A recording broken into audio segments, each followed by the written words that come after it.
اتنی گندی اور میلی سوچ صاحب ایمان کی ہوتی ہے، تو اب نشیوں سے جا کر دعائیں کرائے گا؟ سن، میرے نبی پاک صلی اللہ علیہ وسلم نے فرمایا جو شراب پی لے، نشہ کر لے، اس کی تو 40 دن تک عبادت رب قبول نہیں فرماتا۔ تو کہتا چڑی ہوئی تھی تو اس نے دعا کر دی، تجھے شرم ہی نہیں آئی بات کرتے؟ حیا ہی نہیں کیا تو نے جملہ بولتے؟ یہ کوئی تصوف اور طریقت ہے؟ جاؤ اٹھا کے لے جاؤ۔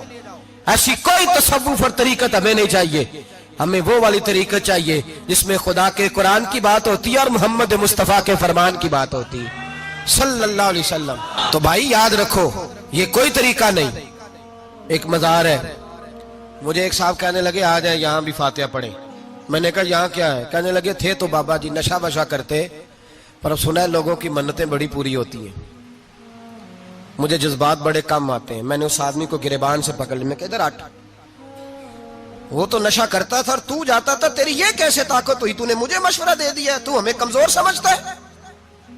ہم کمزور ایمان کے لوگ ہیں، اور میں یہاں تجھے کہوں گا نہیں نہیں میں یہاں نہیں جاتا، میں وہاں جاتا ہوں۔ بالکل کوئی لگی لپٹی بات نہیں، کھری بات۔ تصوف وہ، دربار وہ جہاں قرآن پڑھا جائے اور رسول اللہ کی حدیث سکھائی جائے، باقی کوئی مطلب نہیں کسی قسم کا۔ میں داتا صاحب کبھی جاؤں نا جلسہ کرنے کسی کام سے، کسی تقریب میں، تو میں داتا صاحب کے مزار پہ نہیں جاتا۔ میں کہتا ہوں یار یہ جرانہ نہیں کہ بندہ کسی کام آیا تھا تو فاتحہ پڑھ لی، واپس چلو، گکھڑ سے سپیشل آئیں گے داتا صاحب کے مزار پہ حاضری دیں۔ اور میرے سنگی گواہ ہیں کہ میں سپیشل ٹائم نکال کے بہت سارے کام چھوڑ کے سپیشل جاتا ہوں، اور میں مراد ماننے نہیں جاتا، میں داتا صاحب کا شکریہ ادا کر دے جاتا ہوں۔ میں ان سے کہتا ہوں حضور آپ کی مہربانی، آپ یہاں آئے تو ہمارے بڑے بھی رسول اللہ کے غلام بن گئے۔ میں تو سلام عقیدت پیش کرنے جاتا ہوں، ہم مزارات پر جانے کے قائل نہیں، بلکہ ہماری تو عقیدت کا درجہ ہی مکمل نہیں ہوتا جب تک ہم مزار پہ سلام نہ کریں۔ پر مزار داتا صاحب کا، مزار خواجہ معین الدین اجمیری کا، مزار غوث اعظم جیلانی کا، مزار محدث اعظم مولانا سردار احمد کا، مزار اولیاء کا، مزار میاں شیر محمد شرف پوری کا، مزار رب کریم کے بندوں کا۔ بھنگیوں چرسیوں کے مزار نہیں ہوتے، اور نام ان مزارات کے قائل ہے، بالکل قائل نہیں ہم۔ میں تھوڑے دن پہلے لاہور گیا تھا، تو میں کار میں میاں صاحب میاں شیر محمد شرف پوری کا ذکر کر رہا تھا۔ میں اپنے دوستوں سے کہہ رہا تھا یار بہت بڑا بابا ہوا ہے، تو مجھے کہنے لگی کرامت کیا ہے؟ میں نے کرامت یہ ہے کہ ساری زندگی سنت کا درس دیا ہے۔ تو مجھے کہنے لگے آپ کبھی گئے نہیں؟ میں نے کہا میں اسپیشل گیا تھا، اور تھوڑے دنوں کے بعد پروگرام بناؤں گا تو میں ساتھ لے کے جاؤں گا۔ ہم مزارات کے قائل ہیں، حاضریاں دیں گے مزاروں پہ، لیکن بھنگیوں چرسیوں کے مزاروں پر جانے کے قائل ہیں؟ زور سے بولے، یہاں جانے کے قائل ہیں؟ کوئی عقیدہ نہیں ہے ہمارا۔ نشہ بکے گا مزاروں پہ، اب یہ تصوف ہوگا وہاں، یہ طریقت ہوگی؟ اور ملت پر رحم کھاؤ خدا را۔ اگر تمہارے قومی ادارے کہتے ہیں رپورٹ کرنے والے کہ 70 لاکھ پاکستانی نشہ کرتا ہے، تو کیا تمہیں یہ نہیں پتا کہ نشہ بیچتا کون ہے؟ کیا تمہیں یہ نہیں پتا کہ ڈرگز کا کاروبار کون کرتا ہے؟ اگر تمہیں یہ پتا ہے تو کیا یہ خبر نہیں تمہیں کہ ان رگوں پر یہ خون اتارتا کون ہے؟ میں اپنے بزرگوں سے معذرت کے ساتھ، نشے کا آغاز، ناراض تو نہیں ہو جائیں گے بزرگ، نوجوانوں کو میں لتاڑ لیتا ہوں لیکن بزرگوں کی عزت کرنا سنت ہے، تو میں بزرگوں سے معذرت کے ساتھ یہ یوں سمجھ لیے خوگرے حمد سے تھوڑا سا گلا بھی سن لے۔ نشہ سگریٹ سے شروع ہوتا ہے، سگریٹ سے۔ میں تمباکو کو حرام نہیں کہتا، یہ فتویٰ نہیں دے رہا۔ تمباکو کا حکم وہی ہے جو مولی کا ہے، جو کچے پیاز اور لہسن کا ہے، کہ آپ جب کھا لیتے ہیں تو منہ سے بدبو آتی ہے، تو آپ مسجد میں آئیں تو آنے سے پہلے مسواک کریں، منہ صاف کریں، پھر آپ آ جائیں، تو جائز ہے، مکروہ ہے لیکن حرام ہے۔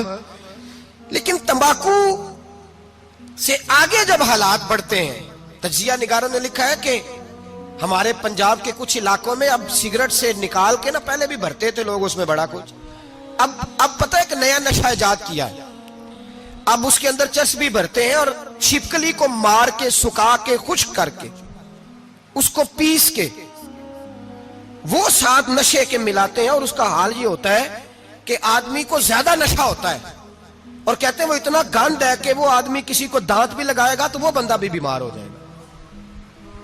کیا یہاں لوگ اسپرٹ نہیں پیتے آپ کے ملک میں؟ اور ہم کبھی سڑک پہ جاتے ہیں تو نشئی کو دیکھ کے مذاق کرتے ہیں، دیکھنا میں ہارن لگاؤں گا تو گاڑی کے ہارن سے گر جائے گا،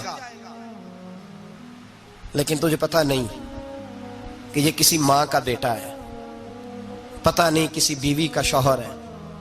ایک ہمارے دوست ہیں، بزرگ ہیں، ان کا داماد فوت ہو گیا، نشہ کرتا تھا، تو میں تعزیت کرنے ان کے گھر پہنچا تو کھڑے ہو گئے ہاتھ باندھ کے، کہنے لگے حضرت صاحب باقی ساریاں گلاں چھڑ دیو، صرف نشے تے تقریر کریا کرو۔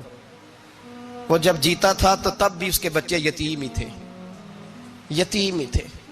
میری بیٹی جب میرے گھر آتی تھی اور میں اپنے پوتوں کے اتنے کپڑے اسے پہننے کو دیتا تھا تو میرا کلیجہ پھٹتا تھا، اور میری بیٹی اس کی زندگی میں بھی بیوہ کی زندگی گزار رہی تھی، وہ میری بہوؤں کے اترے ہوئے کپڑے پہنتی تھی۔ کوئی دعا کرو، کوئی جلسے کرو، یہ لت ختم ہو جائے۔ اور کہنے لگا اب میرے وہ چلا تو گیا ہے، دادا دادی اس کے پہلے کوئی نہیں، چچا ہے کوئی نہیں، جب تک تو میں زندہ ہوں ان نواسوں کو کوئی روٹی کا لقمہ، کوئی کپڑا مل جائے گا، لیکن سوچتا ہوں میں بوڑھا ہوں، مر گیا تو ان کو کوئی پوچھے گا بھی نہیں، کون ان کی خبر۔ اتنا ظلم اس قوم سے، اتنی زیادتی، اور آرام سے لکھ کر لوگ گزر گئے کہ یہ 70 لاکھ ہے، ان کا درد تو سمجھو، تکلیف تو سمجھو۔ 7 فٹ کا سونا جوان اور نشے کا عادی ہے تو کسی نالی میں پڑا ہوا ہے۔ اور میں نے کہا اس قوم کے ساتھ اس سے بڑا بھیانک مذاق کیا ہوگا۔ کوئی دانشور تھا بڑا ظالم، اس ظالم سے کوئی مشورہ لینے آیا، اس نے آ کے کہا تو بڑا ظالم ہے، بڑے کڑوے مشورے دیتا ہے، میرا ایک دشمن ہے، میں اس سے بدلہ لینا چاہتا ہوں، میرا دل کرتا ہے اس کا بچہ قتل کر دوں تاکہ وہ تڑپے۔ تو ظالم نے کہا اسے قتل نہ کر، وہ تو اس کا باپ 2-4 مہینے رو کے چپ کر جائے گا، پھر میں سخت سزا دینا چاہتا ہوں، مشورہ دے۔ تو اس نے کہا اس کے بچے کو نشے پہ لگا دے، جس کا بچہ نشہ کرے گا وہ باپ روز مرے گا، روز جیے گا، وہ ماں روز مرے جیے گی، نشے پہ لگا دے۔ اس قوم کے ساتھ سب سے بڑا ظلم یہ ہوا کہ ملت کا جوان نشے پہ لگ گیا، ڈرگز پہ لگ گیا، اتنے تباہ حالات ہوئے کہ جوان چڑھتی جوانیاں، اماں نے کتاب دے کے بھیجا تھا، اور کالج سے واپس آئے تو نشے کے ٹیکے ہاتھوں میں پکڑے ہوئے، ٹیکے۔ اور آپ کے اس ملک کے اسلام آباد میں ایک دن میڈیا نے وہ خبر بھی وائرل کی اور وہ چیز بھی دکھائی لوگوں کو، 3 مہینے کا بچہ لے کے نشئی سڑک پہ آ گیا، اس نے کہا میرا نشہ ختم ہو گیا، میرا بچہ خرید لو، 2 پڑیاں دے دو۔ تو وہاں بیبیاں جو سن رہی تھیں وہ بھی چیخیں مار کے رو رہی تھیں۔ یہ ظلم کیا اس قوم کے ساتھ، اور کرپشن کی لعنت نے اجازت دی سپلائی کرنے والوں کو کہ گلی گلی بیچے، گلی گلی۔ انہوں نے کچھ تھوڑا ظلم نہیں کیا ان حکمرانوں نے، اور ہماری اپوزیشن اس کو نہ صرف اتنا پتا ہے کہ یہ جائیں اور ہم آئیں، اس سے زیادہ کوئی غرض نہیں۔ بھائی کرپشن کے خلاف نکلے ہو تم، نشے کے خلاف کس دن نکلو گے؟ جوئے کے خلاف کس دن؟ قوم تو مر رہی ہے نشے سے، اس کے خلاف میدان میں کب آؤ گے؟ صرف اتنا ہے کہ یہ جائیں اور ہماری باری آئے، اس سے زیادہ کچھ نہیں۔ جتنے مجرم وہ ہیں اتنے ہی تم بنتے جا رہے ہو۔